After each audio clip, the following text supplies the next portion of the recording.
Good evening, everyone. Welcome to the American Sports Connection. I'm your host, the one and only Joey Railroads. I'm here with my buddy Ryan Ennis. Ryan, how's it going, man?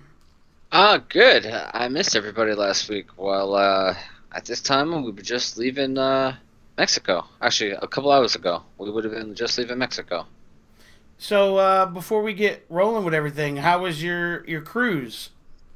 It was really nice. Got to meet some really cool people. Got to see some awesome stuff.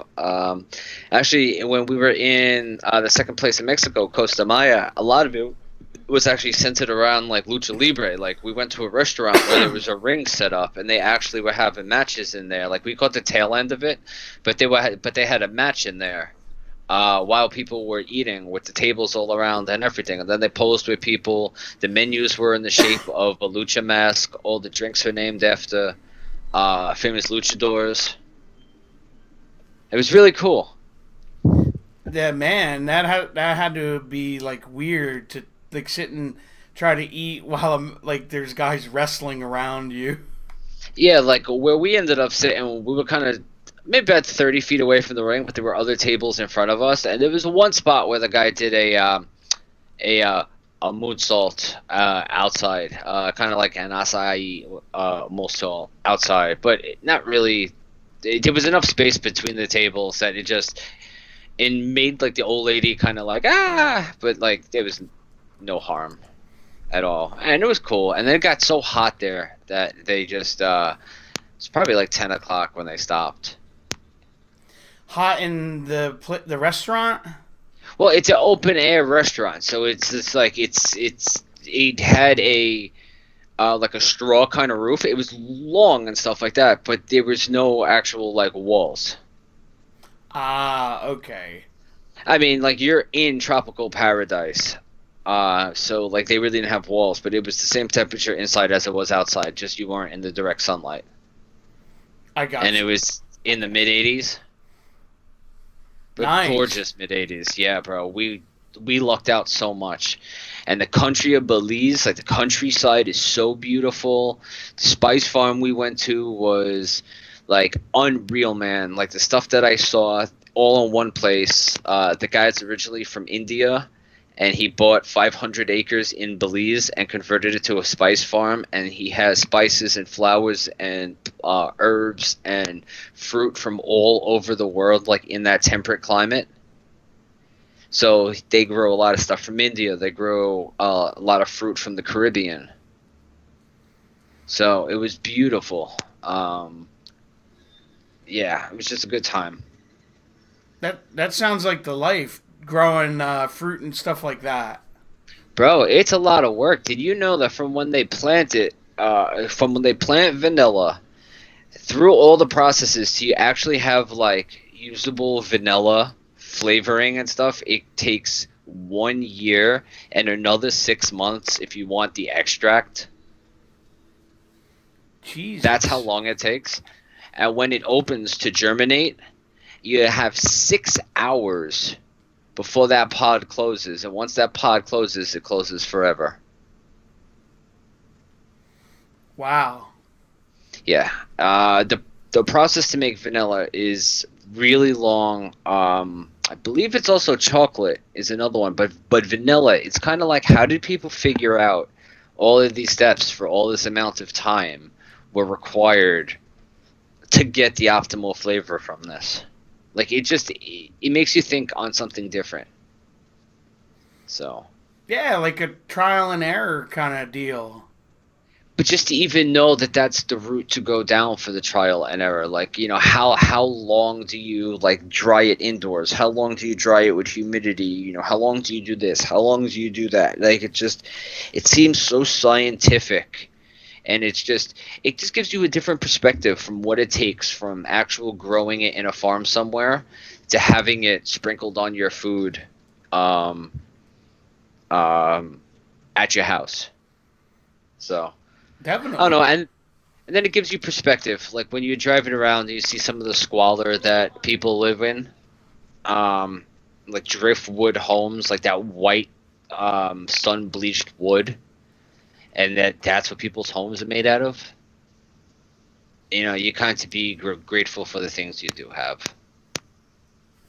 So that was my vacation. I can Oh, and imagine what you're saying, dude. Would you go on another one? yes, I would not go back to New Orleans, and I mean this in the most polite way possible. New Orleans is a shithole. It's dangerous. I got chased the final morning, just when I was going to go get coffee. Well, not chased, but the guy was like, boy, get over here," and kind of got up, and I ran. So I don't know if I got chased, but I ran. The hotels have armed guards, and not just from the drunk; it's from the very aggressive homeless people. So So you had a guy try to pull a scorpion from Mortal Kombat on your ass. Get over here! yeah, boy, get over here. Fuck no, man. Yeah. I don't need coffee that badly. I was like, I can wait. I can wait till it's brewed at the hotel. Holy shit. Yeah. Yep. It's just, I wasn't looking. And that's a different world, man. That's not New York City. That's different. Everybody got guns down there. I ain't trying to piss nobody off. Straight up. Wow. Everybody had guns. That's crazy. Well, it's not that everybody did, but it's the South. It's Louisiana. It's not hard to get a gun. So the chance that somebody has a gun is a lot higher than it is where I've ever lived. I don't want to make it seem like I walked around and I saw people with guns, but the chance of like coming across somebody with a gun down there is exponentially higher than here. I think that's a fair statement.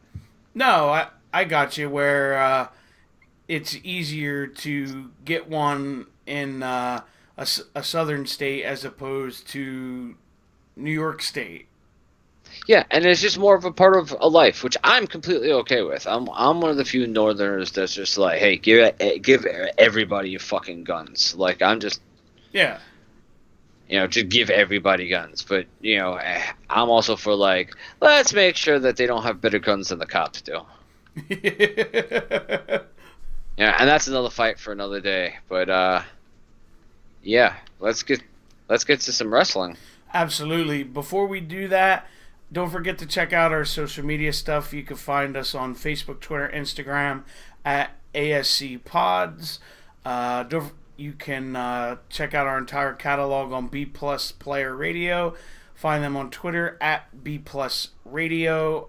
Don't forget to check out their sponsors over at Audible. You can listen to some audiobooks, comedy stuff, all kind of different things. 30 days free. Go to audibletrial.com/B plus players. And don't forget to check out our sponsors over at Too Sweet Magazine. Find them on Twitter at 2TOO Sweet Mag. All right, dude, where should we start? There's so much to talk about. If we could talk about takeover. All right, how about we throw out a couple of things first? I saw this. I don't know when it actually happened. Enzo and Big Cass at the G1. Yes. Did that happen the same night that Brett got attacked? Correct. Okay. Now, the next morning is when I got back into range where I had internet. So about would have been about 5:30 in the morning here is when I was reading about that, but I had not seen any of that happen live, and I had to get it all, from whatever was available in the middle of the night. I figured the Enzo thing was a work, but that was shocking to even see. You know what I mean? Considering all the stuff you've heard about him, yes, but apparently it's legit, and him and Cass are gonna sign or have signed with Ring of Honor. Well, that interview that he recently did, I saw bits and pieces of it, the one he did with RF Video, and one of the things that kind of surprised me in the little tidbit that I did hear is he actually seemed fairly remorseful for the way he initially went at Kaz when Kaz got hurt. Yeah, so it makes me wonder if they patched things up afterwards, because fucking Kaz was looking to kill him. When I originally saw that link, when I heard about like Enzo Kaz fight, legit, I thought fucking Kaz beat the shit out of Enzo. I thought that's what the story was. Kaz found Enzo somewhere and beat the fuck out of him. As far as I knew, Kaz despised him after all the shit Enzo spoke. But, it shocked the shit out of me, so. I wasn't expecting that either, but like you said, I guess they patched stuff up and realized that they're a more valuable commodity together than, as a single. Yeah, I mean, it's like, now that I found out that he's clear of everything that he was accused of, I mean, I have no reason not to like Enzo. I mean, it's like, I liked him in the past. I don't think he's a good worker, but, I mean, like, Hogan was an awful worker.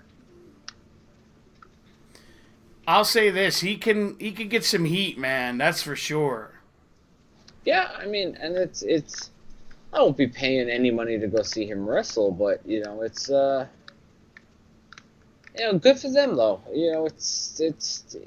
They're too young to not have a career anymore. Like, I ain't trying to see people lose their fucking careers over things. I mean, it's especially since I think granted the shit he did backstage was stupid, but if the breaking point was something that didn't even actually happen, like with this whole situation with that chick, like, I kind of feel bad that he got the shit under the stick on that then. If that's the reason why he got let go. You know what I mean? Definitely. And you sound far away. Oh, sorry, is that better? Yeah, you're good now. Yeah, sorry. The mic was under my chin. No, it's all good. But yeah, I'm not trying to see anybody, not be able to provide for their family. Yeah, so, I mean, good for them. But that was shocking. And Bret Hart, the same night. That was, it's funny you mentioned this, and the same thing with Enzo, because you weren't near, like, internet or anything, but everyone swore up and down that it looked like Enzo wearing a Rastafarian wig that attacked Bret Hart. Now, one was at MSG, one was at Barclays in Brooklyn, correct? No, it was at the Garden. Well, what was at the Garden? The Ring of Honor, New Japan. Yes, I said one was at the Garden and one was in Brooklyn at the Barclays. Oh, yeah, I'm sorry. Okay. So, I don't know what the timing of any of that was, but yeah, when I woke up that morning, I was like, what the fuck? Because I saw Teresa was the one who had posted something about Enzo getting his ass beat. And I saw Big Cass in there too. So I was like, oh, what happened? And it was G1. I didn't read I thought that was a typo. I didn't realize it was the G1. Yeah. And I was like, yo, what's going on? And Bret Hart is attacked. And then I couldn't find I'm trying to queue it up, but I had no idea when it happened. And I didn't realize WWE had, I guess, gone to black. So nothing was really seen. So then I'm trying to find the best fan video, because I'm trying to understand, like, what are people saying about this? Because this is fucking huge. It was it was one of the crazier things I've ever seen, where I'm watching the Hall of Fame and it just went black. Now, when you were watching it, did you see somebody, or No. did it go black before he got speared? Yeah, it went black before you could see anything. Time delay, then, I guess, yeah. And then if you go back and watch it, like now, they've edited it out. Oh, I'm sure. But, yeah, it's just unfortunate. It's and then, like, I know there's a whole week worth of wrestling that I missed, and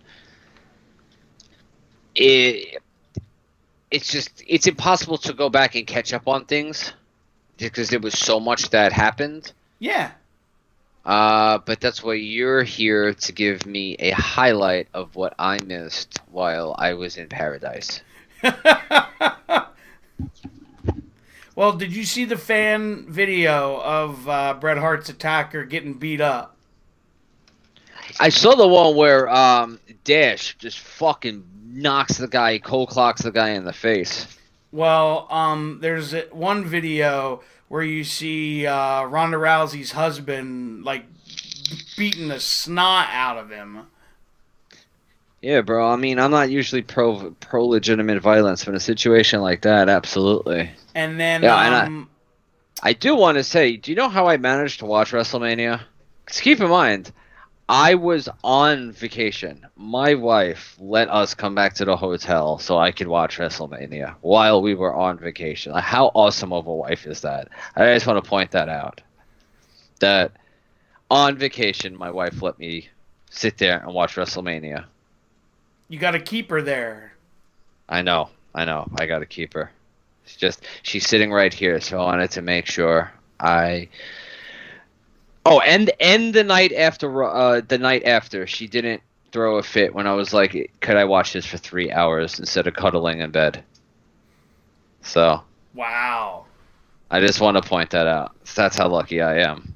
See, loser wrestling fans out there. It is possible if you're a nice guy and you take a shower. That's my public service announcement to wrestling fans. Just take a shower and don't be a creep. Oh man, that's too funny. But the other one was Davey Boy Smith's kid that beat the crap out of the guy. Yeah, that's not somebody I really want swinging for real. Like, that's a big boy. Dude, I told Harry's you what he did to my hand just shaking it. Yeah, Harry Smith is a big boy. It's because I was trying to send it to you, but the video I saw, he's throwing like uppercut haymakers at this dude, and I'm just like, yeah, that's not one dude I would want to make angry. No, not at all. That's a very strong individual. I don't know, and you don't even really have to know how to throw a punch when you're that big, when you're the size of some of these guys. And I don't even mean that as a knock. It's just like, you're just so big, you don't even have to know how to throw a punch. Just get it somewhere near their face. Yeah, just fucking connect. Just somewhere close. Just swing hard. Like, you will hit something, and you will cause some damage. I promise. Definitely. I had a bunch of people ask me, oh, are you going to like any of the Mania Week festivities or any like independent shows? I'm like, absolutely not. And they're like, why? I was like, look, New York City and North Jersey is bad enough traffic-wise on a regular week, let alone all that shit happening. No, I fully agree with you, man. So if I was watching independent shows, I was watching it at home, sitting in front of my laptop like I am right now. Yeah, no, I'm completely with you. I'm not all about all of that hecticness. I would have gone to Mania, just because it's Mania, but any of that other shit, no, thank you. I'm not dealing with all of it. I actually had a couple people I know that are trainees, just started, I'll say in the last year, and I was at a WrestleMania party, and one guy looked like he was just dead, like out on his, like, you know, where you're on your feet but you're just like dead. Mm-hmm. And I'm like, dude, what the hell's wrong with you? And he's like, I've gotten, I think he said either 16 or 18 hours sleep in 4 days. Yeah, if that's not a lot of sleep. For and because he was doing crew for a lot of indie shows that week. Oh, that sucks. Well, yeah, the thing, this is just me personally. I don't like it when they run shows at midnight that start at midnight. Yeah, I mean, they're for a certain crowd of people too. Yeah, I mean, I watch some of them, but I guess it's just that, you know, we're getting older, so I'm like, I'm not trying to be at a fucking wrestling show till 3 a.m. Oh, well, you're preaching to the choir with that. I'm usually getting up about 3 o'clock for the first time. Like, the day's almost about to start. I ain't trying to be at a wrestling show. No, thank you. Definitely. Which, before we get into takeover, I want to talk about something that happened actually that got a lot of press, but in my opinion, negative press, that I mentioned to you earlier today. Some people are aware of them. I know you weren't. Blackcraft is a t-shirt I'm pretty sure it's just a t-shirt company. They kind of cater to the gothic, like that type of crowd. You know, not knocking them. That's just what they do. Yeah. But they, I'd probably say they just started within the last year and a half, their own wrestling company, based out of Pittsburgh, I believe. That's where I've seen most of their shows emanated from. But anyway, they ran a show, Mania Week, on the Collective, which was a group of indie companies got together to try to help each other out. You know, so that not everyone's paying out of the ass. Anyway, they had their show at midnight, and I think unilaterally it was, I've heard, one of the worst shows of that week because it was like mismanaged, and they ran out of time where literally the last three, I want to say at least three, maybe four matches were like 2 minutes each because they didn't have any more time. They were getting kicked out of the building. That's not good. On top of them pulling a crucifixion angle like they did with the Sandman back in ECW days, but this, I'm assuming this person had done it before. And but they literally took like nails or spikes or whatever and like hammered them into this guy's hands. Yeah, there's absolutely, like, that's one thing that there's absolutely no place for. Another thing is, like, look, I'm getting so over Joey Ryan. Like, that fucking video, like, that's him, right? Going ass to ass with some, like, okay. I thought the fucking whole penis power suplex, you know, like, it's tongue-in-cheek. It's kind of like, yes, wrestling is ridiculous, ha ha ha. It's to the point now, man, where it's just like, it's beyond defensible. Like, I don't... Where's the entertainment in that? I had a conversation, it's funny you mentioned this, I had a conversation with a good friend of mine about this, and his big thing was what you just said, like you have no issue with it, you know, originally, but he kind of just hasn't evolved with it, you know what I mean? No, it's just getting more obscene, where it's like, okay, the whole idea of him being able to suplex people with his fucking penis is ridiculous enough. But, okay, it's getting people, like, it's in the same vein as, like, you saw that PWG thing where everybody got their finger in the other guy's butt, and it's like, you look at the people who are on, like, in that fucking long conga line of people, like, these are fucking, Kenny Omega's in there, Pete Dunne is in there. Liger is in there. Keith Lee is in there. I mean, it's like these aren't just no names. I'm pretty sure at least two of Undisputed Era are in there, I mean, it's like it's funny to an extent, but it's not all that they do. With Joey Ryan, it's just getting dumber and dumber, like the whole Priscilla Presley nonsense or Priscilla Kelly. It's funny you mentioned that. Lance just put that in the chat where she did the thing during Mania Week. Did you see that? Something with the tampon druids, and he Yeah. had, because he had like the penis druids when he came. Yeah, it's just like the subset of people who care about that has to be so small. Like I would be. I mean, it's like not a lot surprises me with wrestling fans, but it's I could because to me it's like mocking homosexuality for like people who are gay wrestlers and they're trying to be taken serious. You have Joey Ryan doing shit like this, and trying to say like, oh, this is why you can't have gay wrestlers. Yeah, I got you. I mean, like you're going ass to ass with another dude for entertainment. I mean, like Yeah, like that was just strange. Who's the one who Sonny Kiss? Absolutely amazing. I'm sure does not get taken credit because tends to be very flamboyant. Yeah, like hopefully over the now, top. very over the top, very gold dust in the early, in the 90s. Like, it makes certain people uncomfortable. I don't understand why. I mean, it's like get over it. It's interesting time. And speaking of AEW, the TV stations have potentially been released.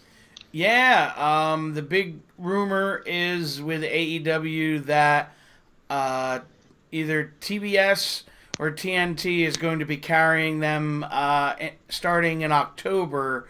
Apparently, they're going to announce it at the fall lineups next month. May 15th, my birthday. So, hey, maybe Turner's going to end up beating Vince in wrestling once and for all. You never know. Yeah, it's going to be interesting because the rumors I read was that they want to debut when either the week of or the week after SmackDown moves to Fox. Huh. Because I believe it's October 4th is the date. And the reason why I know that is because that's my sister's birthday. Okay. Again, it just happened because I just read it yesterday. I think it was what the date for the switchover is. Because I really think that they're going to try to do they're going to try to unify all the titles because apparently at the draft they're doing a unification for the tag titles. That apparently Hawkins tweeted something out to the Hardys about why don't you bring your titles and we'll bring our titles and we'll see who's the best tag team. And apparently it was accepted. I don't know if it was made official, but WWE as of the last couple of months have really been pushing their people to do things on social media. So I'd be surprised at this point if it's not going to be a thing. Plus, they kind of teased it with Seth Rollins and Kofi. I could see that being what they do at SummerSlam. I wouldn't be shocked. Well, I mean, it's with one champion. You would have to. It would hopefully raise the statute of both shows. Like, yeah, you'd have to watch both of them to see what's happening with the champion. And if they have that where it's going into SmackDown in the beginning of the of their thing, that may be why they want to do it. Kind of makes sense. Guaranteed to have a champion on the show every time you watch because they've already proved that you can have a show with no champion. Brock did kind of prove that. But in the absence, when the champion's on the other show, maybe you make, the IC title more important again. Definitely. You mentioned AEW with their TV deal. They actually announced a new signing today, and then they're rumored another signing, which is Priscilla Kelly. Oh, interesting. And then the one they announced today was Darby Allin. Yeah, I hadn't heard of him before today. I actually went and I watched some of his stuff, like the whole story with him and Walter. Interesting. He's You a know, talented dude. He was supposed to come on the show and sit down, for an interview, but it just never worked out with his schedule. oh, that's unfortunate. But yeah, no, he seems like he seems like he knows what he's doing. Kind of scrappy. So yeah, good luck to him. He's a former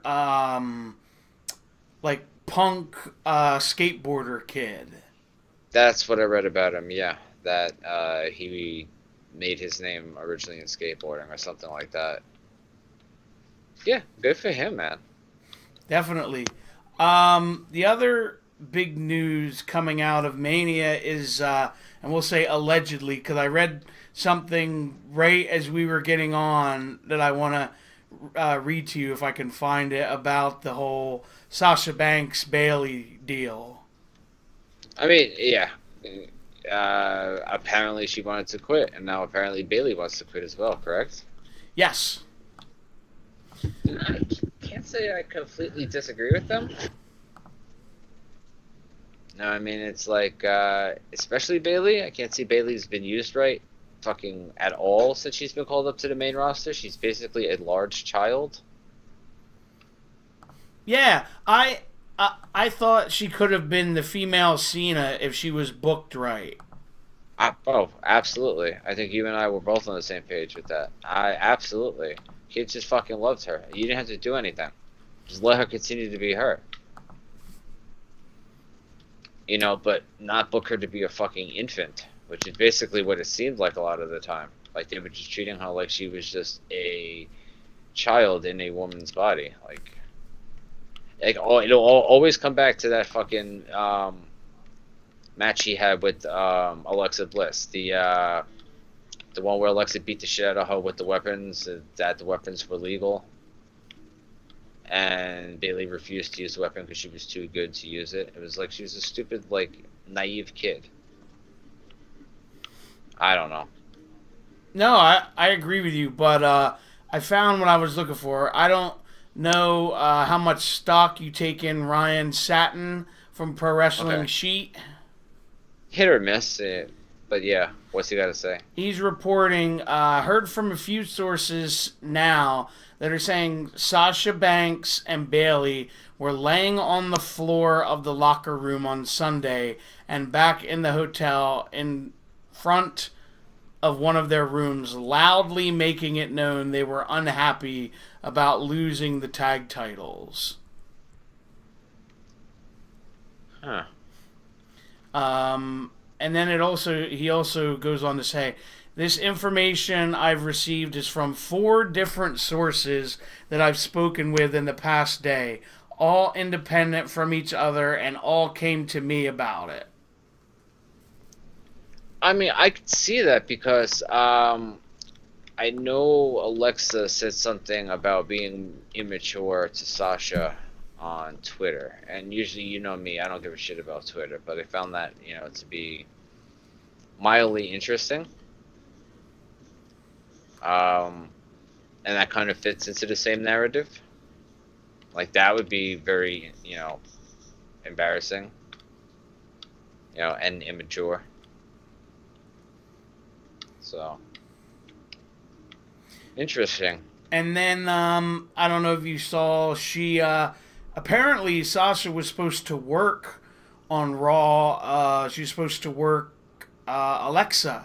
That was supposed to be her match, but I guess she stormed out or something, and then Bayley got thrown into that. And she was supposed to go on the Wendy Williams show the next day, and and canceled that appearance, saying she had quote unquote family issues or something. All the while she went on vacation with her husband, and I think it was Sin Cara. Oh, I mean, again, I can understand. I want to frame this correctly. I could understand the frustration her and Bailey are going through, because if the stories are to be believed, the only reason why those belts are in existence are because she and Bayley would ask Vince McMahon every single week, to the point that they both thought they may get fired one week if he could get the women's tag team titles made. And I could understand that after going through all of that and advocating for so long, to lose it to the Iconics, which thus far haven't really been built to do anything at all. I can't say that I would necessarily disagree with them. I know what you're supposed to do for the business, but the business has kind of changed now, where people shouldn't just be mistreated just because. They should be grateful for being in the business. There are other options for people now. So I'm kind of on the fence with how I feel about that. It's kind of justified. I can understand them being really upset with all the work that they've put in. I agree with that, and the other issue I have is, if it's true, the reports you read, Sasha and Bayley were promised a long run with those titles to make them legitimate or make them feel legitimate, and then they changed it at the very last minute that they were going to give the Iconics the belts. I have no problem with them, but I could understand where that would be very frustrating. Yeah, I mean, I don't think it's the best way to really go about handling it, but then again, there are options for them now. It's I keep trying to remember, and I keep trying to think about if that was me in that position and I knew my value. Am I really going to, am I going to let people continue to lie to me? Probably not. So, I can't say that I necessarily fault them if what is coming out is true. I'm hard-pressed not to agree completely with them. Definitely. I don't know if you're aware of this because you had been away for a little while. On Raw, not on Raw, but when Raw ended this week, the Shield said goodbye to Dean Ambrose. Yes, you sent me the link the next morning. Okay. Yep, like always, you keep me in the loop, so I appreciate that quite a bit. I thought it was a cool deal. Oh, me too. I think it's cool for the fans. I think it's kind of cathartic and therapeutic for all of them. I don't know. I had no problem with it. I really think he's leaving now, though. I don't think that was a work. I don't think that's being built up for work. I really don't. If nothing happened and it went off that way, and that happened off air, I don't see that there's still being some elaborate work. Do you? No. Because I know for a while you were a little on the fence with whether or not you thought this was a work or not. But yeah, I'm pretty sure. I'm almost positive it's not, because it wasn't even on TV. Exactly. So that never happened. Yeah. All right. Some other news. This actually just broke today. Nia Jax is going to be out for a considerable while. She apparently indefinitely tore both ACLs in her knees. Yeah, and apparently, she's only worked, one singles match, I think, since the very beginning of March, and, a lot of her appearances, she's been in multi-person matches, so they think that maybe she's been injured, for a while, and they was waiting to get past Mania. Yes, I was trying to catch up a little bit on news, earlier today. I never got around to finishing the, NXT title match because it's 40-something minutes. I was like, shit, I don't have that time to sit around and just watch this because I already know who wins. And, but yeah, I definitely want to get around to seeing that. I didn't watch the Shayna match. I really don't give a shit anymore. Apparently, they're the ones that are going to get called up this week. The Sky Pirates. Mm-hmm. They're apparently the ones that Paige was talking about on SmackDown. That's what people are saying. Interesting, because I read WWE wants to do some kind of cool entrance with Kairi Sane at WrestleMania next year. Well, all right. This is going to be a spoiler for people. So 5, 4, 3, 2, 1. At the last set of tapings, Shayna Baszler defended her title against Kairi Sane under the condition that if Kairi lost, or yeah, if Kairi lost, she could never challenge for the title again. So she ended up losing, and after the match, kind of bowed to the crowd to give an indication like that was probably her final match. So there's and good chance that those are the ones that are being called up next week because it was with the whole angle with the Iconics. So they may be getting the call up. I'm intrigued to see how they use her on the main roster. Well, it would be Kyrie and Io Shirai. They are the Sky the what's the Sky Pirates, Pirates of the Sky, whatever the fuck that they're called. That's them. Yeah, so it would be her and Io. Io's the genius of the sky, correct? I believe so. That's her nickname. She's the one who comes out with the mask. Yes. Okay, so yeah, her. Oh, and Kushida signed and had his first match, and he wrestled under Kushida. I was surprised by that. Well, I mean, everybody's getting to keep their name now, and he's renowned, for being amazing. So I find it, I thought it would be really weird if they weren't going to let him keep his name. Definitely. But yeah, props to him.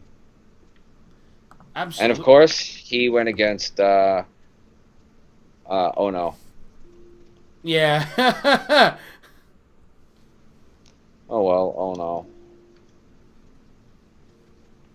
That's why it's like his name is when you see him come out. It's like, oh no. Oh man. Yeah, but no, I mean, like, he has a role there forever. He's the gatekeeper. I mean, if he can't get a good match out of you, no one can. So he's there to make you look good. Yeah, So. that ain't a bad gig to have. No, I mean, and he's probably being compensated fairly well for it. He still gets to do Evolve. He still gets to do other stuff. So it's not like that's all he's doing is WWE related stuff. Like, he is doing other stuff as well. Absolutely. Some other news was Big E had to get surgery on his knee.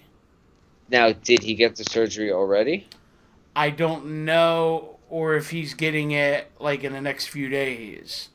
Yeah, because I heard torn meniscus for him. Yeah, apparently it happened on SmackDown during the crossbody. Well, that sucks. Yeah. Yeah, it's not a good time for it. At least, from what I read, it's just going to be a clean-up scope. That's good, then. That's good. If they can actually get around having to do, like, anything big to that, then that's great for him. Because, from what I read, they think he's only going to be out, like, 6 weeks. That's not bad. Considering how bad it can get, that's not bad at all. But yeah, it's just unfortunate with the timing with Kofi and stuff like that. Yeah, here's some. This is some sad news too. I don't know if you saw this. Did you hear the reports about Vampiro? No. Apparently, he has been diagnosed with early stage Alzheimer's. Shit, man. I know that shit ain't good because I'm going through that with my dad. That shit ain't sweet at all. No, I went through it with my grandmom, and he's really young. He's 51. That's really young to get it. Yeah, that's considerably younger than even my dad was. It's unfortunate, man. It's probably, when I mentioned this to someone, they said all the chair shots he took back in the day.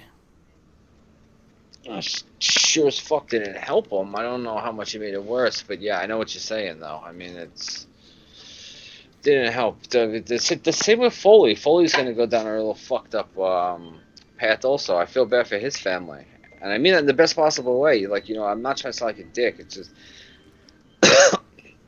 I'm going through it with my dad, man, and it's not cool. No, I knew you weren't trying to be a jerk. You're just saying that It's there's a good unfortunate. chance, that could happen to, with him at some point. Absolutely. Because I Sorry. don't know if you remember, that was like the main reason he had to retire was because he couldn't like remember where, like when he went to the airport, like what his flight number was and where he had to go, and That's sad, bro. very. But they're making some strides with it. So hope to God, things can be. I want to say better. It's just not as bad as it could have been even a couple years ago. Oh yeah, I mean, hopefully he has some money put away somewhere that he can help take care of this. definitely. If he, Now, we might as well get into it. From what you did see, what did you think of Takeover? oh, I thought it was great. I thought it was absolutely fantastic. Pete Dunne and Walter was fantastic. The tag title match was really good, and what I did see from the main event, maybe the first 15 minutes was what I would expect from those, starting a match that is going to be a very long drawn out. Probably a very good story as well. So I mean, it's I. Oh, and then the Velveteen Dream and Matt Riddle was fantastic. I loved the story they told. Me too. Yeah, no, and then I was cool with the way he lost too. Like I was completely all right with that, I was Matt Riddle. I was going to say the way they had him lose was like almost the perfect way to do it. It truly was. It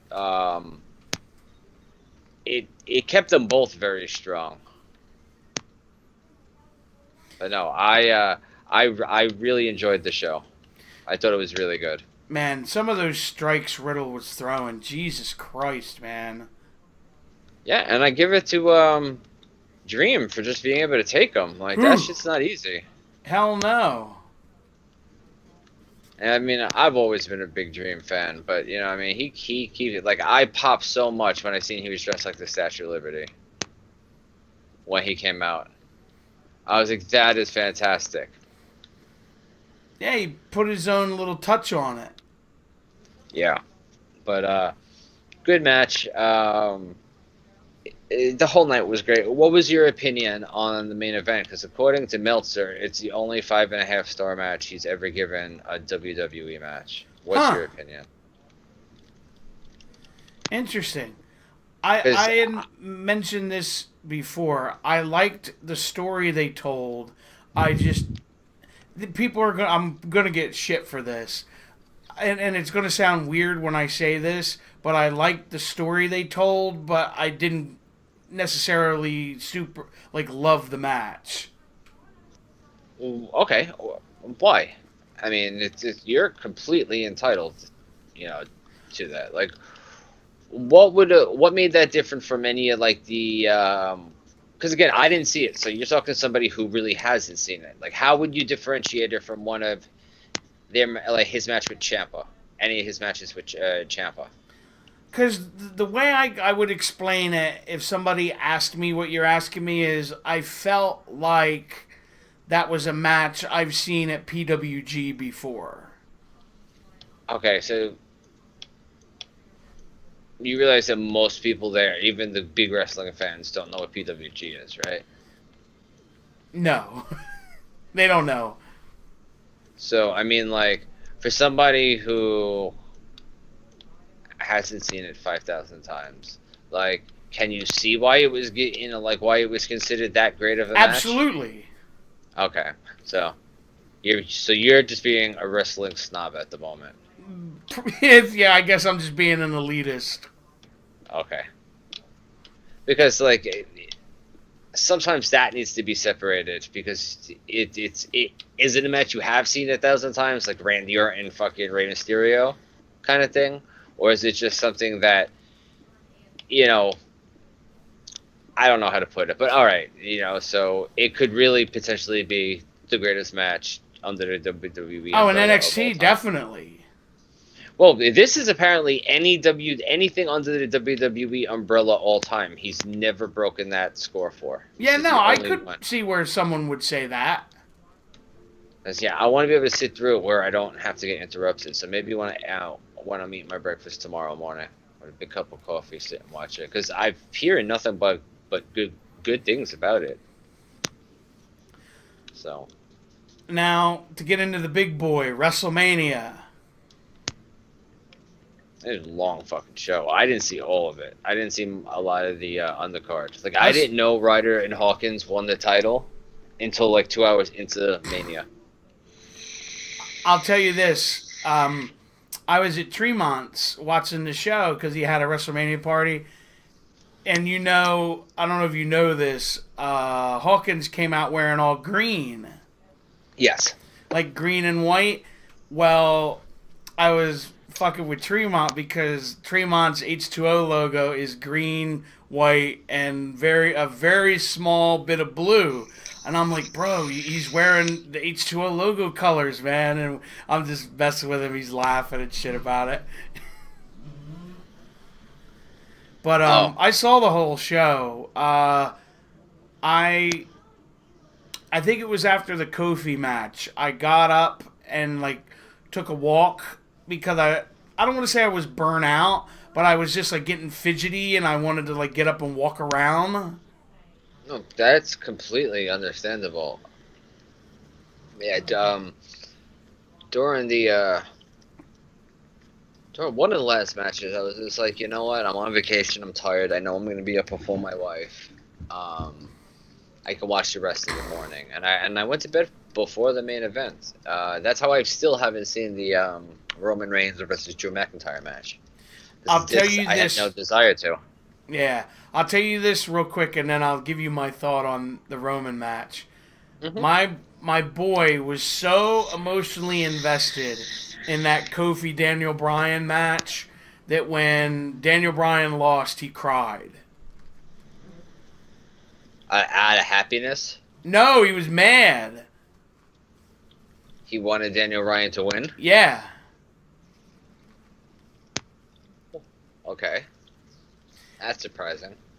I know. I was kind of shocked with that. And the thing about, you haven't seen it, the Roman Drew match, and this isn't a knock on Roman when I say this.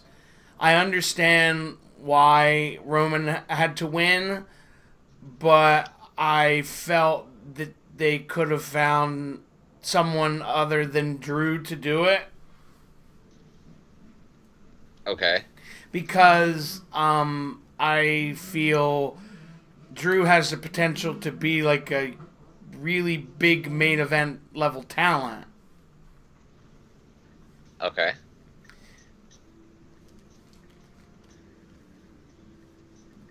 Oh, I don't think it really is going to matter in another day or two. I don't see it being something that anyone's really going to remember for that long. No, that was just my little deal with that. Because I'm trying to remember, I can't remember how many matches it was before the main event after Kofi and Bryan, but I noticed that the crowd was dead after that. Yeah, that was a very long night. Oh, absolutely. I mean, they got back up for the main event, but they were kind of wore out from Kofi till the main event. And rightfully so, them poor people. Here's a question, because I've heard a lot of people bring this up. Do you think they should split WrestleMania into 2 days? I don't know if I would be against that because it's already longer than like two fucking pay-per-views as it is. I am not completely against that. I could actually be in favor of that. So yeah, I could definitely see that being a thing. How about you? I think it would be a really good thing because number one, you could fill the stadium for 2 days and get double bang for your buck, if from a company standpoint. And number two, you could have where your fans are not, I guess you would say, dragon. You know what I mean?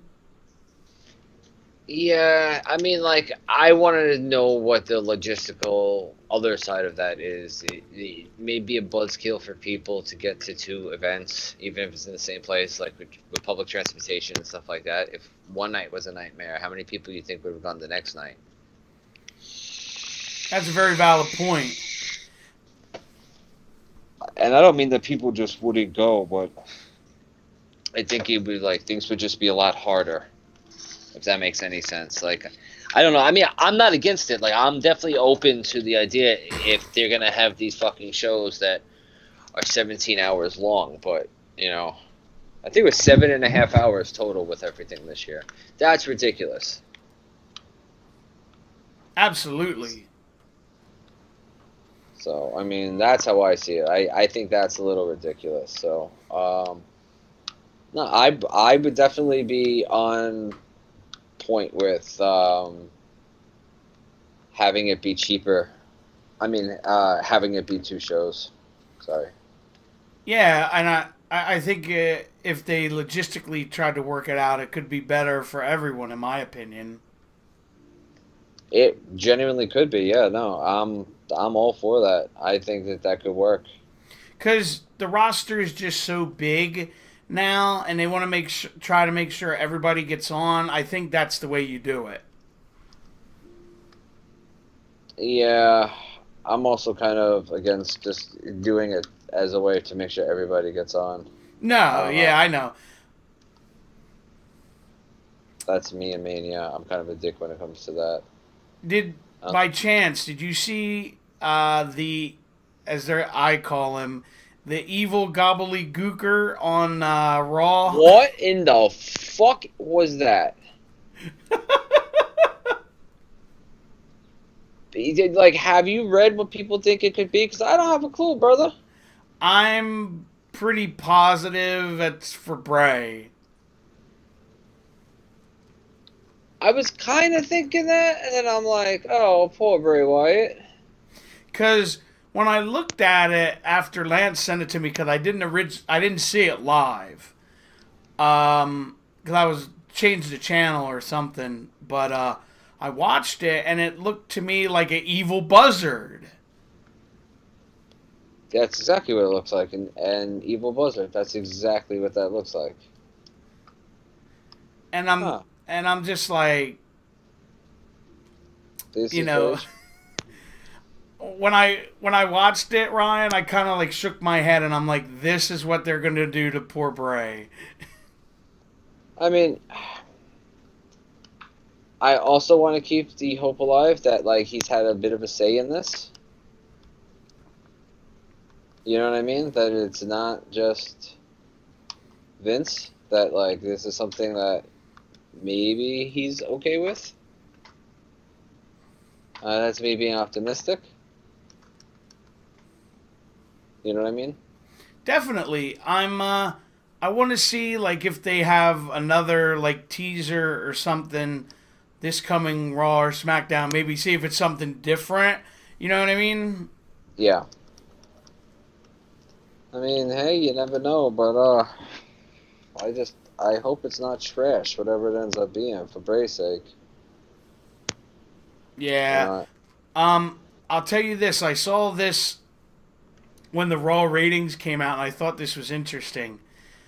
From the Raw after Mania last year to the Raw after Mania this year, they lost 800,000 people watching. uh, I don't know, and I definitely don't think that Vince's bait and switch fucking helped any. No. Because that kind of pissed me off. Like, I told my wife, like, now I really wish I hadn't stayed up this entire time, because I felt like I was just bait and switched. So I was like, wow, could they really be doing this with the title? Like, I was getting hype as fuck, and then when they didn't do it, I was like, man, like, that's so fucking janky. They pulled the rug out from under you. Yeah, like, that's just not cool, man. Like, you know, it's people invest their time to watch your fucking product, not for you to come up with some nonsense. And I'm sorry, like, customer service, bro. That's just awful. You nobody want any of that shit. Like, what are you doing? I don't know. I just have much higher standards for things like that, and I don't know. That kind of made me upset. No, I don't. I kind of felt that way too, and it just reminded me of something that I wanted to talk about. Bobby Lashley just did an interview. I can't remember who it was with, but he's talking about leaving after. I think he said it might be before SummerSlam. It was either before or after. I don't remember exactly, because he wants to go back to Bellator. I mean, I also can't say that I blame him. He really hasn't been used that well. I mean, it's. I think he's boring as fuck, but they could have done so much more with him when he first came in to make him just into a fucking beast. He should have been against Lesnar. Not taking anything away from Seth, but I think he's the one who should have been against Lesnar, personally. What did you always say when he first came in? What they should make him? What, the Destroyer? Mm-hmm. Yeah, absolutely. Yeah, they should have kept him what he was in TNA. The fucking just the absolute Destroyer. But, you know, it's... I don't know. I don't know what they were going for, what they were trying.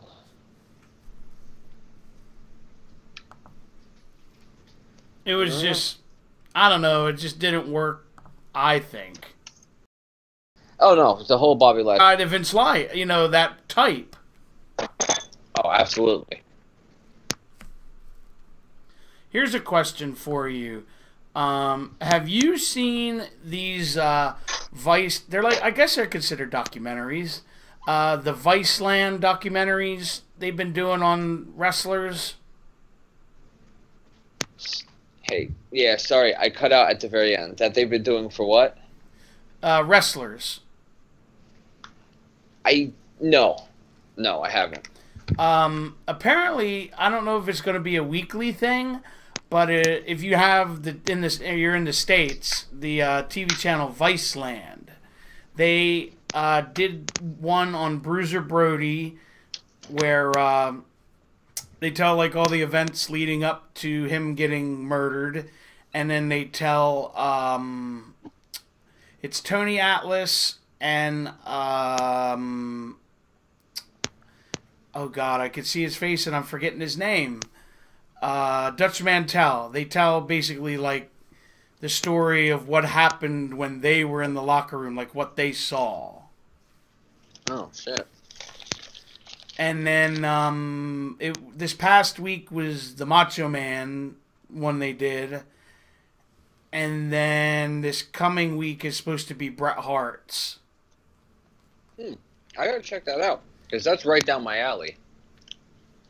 Yeah, I saw the second half of the Macho Man. Like, I gotta go back and watch the rest of it. Well, did you hear what the concept of a show Triple H announced? The one for FS1? Yeah. No. It's supposed to be kind of like a studio show, but talking about storylines and things like that. He's like, whatever you would see on the message boards coming into WWE Network. Huh. Which makes me wonder how can that be moderated? Like, how much freedom will they have, and how much will it be listened to? Well, hopefully it'll be used as a place where they go through Reddit and they take some of the best ideas from Reddit and see if somehow from that they can get fan opinion on it and maybe start building stuff that way. Start seeing what people really want to see.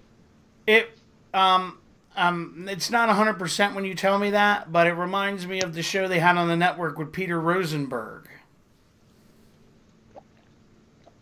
Kind of, but I think this is going to be like a weekly thing where they're actively talking about what's going on in WWE,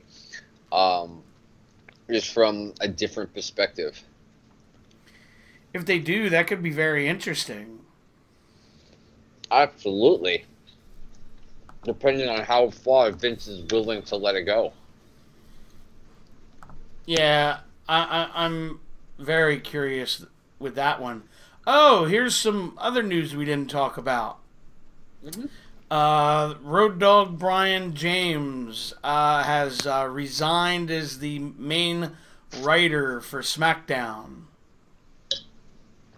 I mean, if what you said was correct about it's the constant stress. That would be very frustrating. Yeah. I can see that. If I'm doing my job and then after I do, I work hard on my job, you're going to come and take everything and change it all the time. Like, why the fuck am I even here to begin with? Like, why am I going through this stress to begin with when nothing to do is good enough? Absolutely. No, I could definitely side with them on that one. Oh, the other one was, I don't know if you had heard about this, AJ Styles is injured.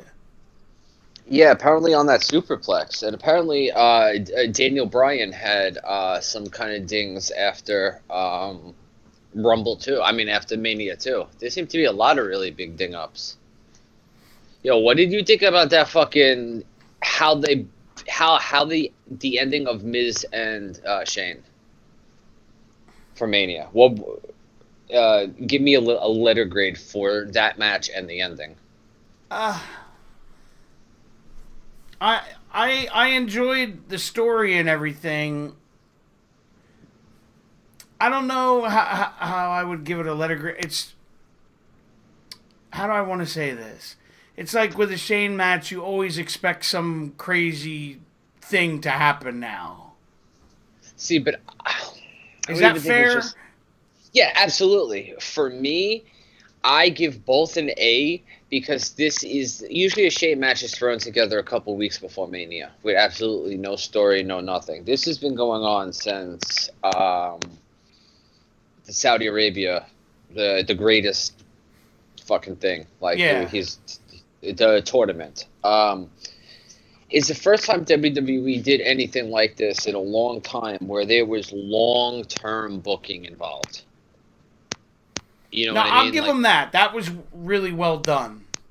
And that the ending wasn't a fucking cop-out. Like, Shane, it made sense. It wasn't just a bullshit no finish. Like, in the context of it, it extends the storyline in a good way. Me personally, I loved it because this is the first time they've gotten Miz as a babyface where he's super over and it's super believable. Yeah. Was that promo he cut before Mania was one of the best fucking promos he's ever cut. Second maybe to the one he cut on Daniel Bryan. I would agree with that. Smack. I agree with you, Lance. He said Shane has to stop throwing punches. They look terrible. Yeah. I mean, other than that, yeah. I mean, but I loved the match. What was the standout moment for you for Mania?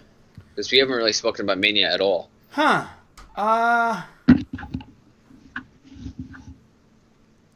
It was one of the better Manias. Entrance with the thing he wrote in on was pretty cool. Yeah, the Mad Max inspired entrance. Yeah, I thought that was pretty cool too. Even though the guy that was driving it cut the curve around the ring and almost lost it. Oh, I missed that. I must have missed that one. I was like, how bad would that have been? Batista looked great. Other other than his trip in the ring. But it's like I'll also. give Dave credit because he hasn't wrestled in forever, and he looked pretty damn good. Oh, absolutely. I mean, he's not going to do anything special, him and Hunter, because they're kind of slow and laboring. But what they did, I thought, was good. And I was really impressed with his cardio because when he came back last time, he got gassed out in the Rumble. And I really kind of expected that again this time, that he was going to gas out really quickly. And I'm happy to say that he surprised me. Like, I think individual performance, he may have had it of the night. Lance wants to know what we think of The Undertaker back on Raw. I mean, is he going to be back full time? I mean, like, I could have done without him this year. I didn't miss WrestleMania. I mean, like, I didn't feel like anything was missing by not having him at Mania. I told someone else this. I respect everything he's done in wrestling and, everything he's done for the business. But I could go without ever seeing him again and I'd be fine. Yeah. And that's no way a knock on him. It's just, to me, the novelty is worn off. I'm in the exact same boat with you. I could never see him again and I'd be fine. And I mean that in the most positive of ways. Like, I've had him in my life since I'm like 9 years old. Yeah, he's been a part of our lives since we were in grade school. And if he went away long enough, then yeah, of course, I'd probably like to see him make an appearance. I don't want to see him in a full match. But if he goes away for a couple of years and he was just to suddenly show up for something, yeah, I'd probably pop my ass off. And I got all the respect in the world for him, but I just don't need to see him anymore. Yeah. I'm in the same boat as you. But, congrats to Kofi Kingston. That was another great match. Definitely. I thought the women's match, definitely earned their stripes. They definitely earned the right to be called main eventers. Hey, and credit to Ronda for wrestling with a broken hand. Bro, that's another thing I want to say. I know I've given Ronda a lot of shit because the awful promo she's cut and how emotional she gets. Look, for a chick for a human being who's had 1 year experience in pro wrestling, she wrestled a triple threat match to flawlessness. And she broke her hand at some point in that match and finished the match. And took that awful bump where she got drop kicked and she landed out of the ring on the back. Forgive me for cutting you off. That is the one gripe I had with that match. It was sloppy. And they're beating the shit out of each other. I mean, you can only expect so much. I mean, there's making slip ups and there's complete botches. And I don't remember. I mean, maybe there's one. I'm trying to even think of one complete botch that stood out. People are going to make mistakes in those matches. I mean, I don't know. I think this is a big difference between a slip up in a main event in WrestleMania and what Nia Jax and Sasha Banks do on a normal basis. No, I understand. But no, for what it was, I thought it was great. Yeah, I even have a friend of mine who doesn't typically watch the women's stuff because he's still coming around to watching them and realizing how good they are. He was like, that was amazing. He said that was absolutely amazing because it's still fairly new to him. And the right person won. Yes, and that's what it started with the whole dual belt thing, and it's why I really think everybody's going to become a single champion, at least by SummerSlam. By the time SmackDown splits from USA, I think there's going to be a single champion for everything. I think they're going to combine them all. It makes sense. Yeah, and then it makes the champion more important, and people may be more prone to watch a particular show for the champion if they know champion's going to be on the show. And maybe a good way to guarantee people going to watch SmackDown, put it on a SmackDown person. You know what I mean? No, dude, that totally makes sense. And I've heard a couple of people start talking about that. Yeah. Before we finish up here, do you have any plans this weekend? I think we're going to go see Us tomorrow. Is that horror movie? Yes. All right. Yeah. I've We heard. were gonna. I'm Oh, sorry. God, Go I'm ahead. sorry. No, we were gonna go see it before we left, and there just wasn't enough time. And then we were too tired the first night we were down in New Orleans, so we just passed the fuck out. But yeah, I'm looking forward to it. How about you? Gonna be at a wrestling show tomorrow, and probably just gonna relax on Sunday. Nothing really exciting on Sunday. Yeah, that sounds fun though. Yeah, just kind of kick your feet up. All right, brother. All You have right, a good man. evening for Well, yourself. on that note, we're gonna get out of here for tonight. So don't forget to like, comment, subscribe, share, give it a thumbs up, all that stuff, and we'll see you back next time. Have a good night, everybody.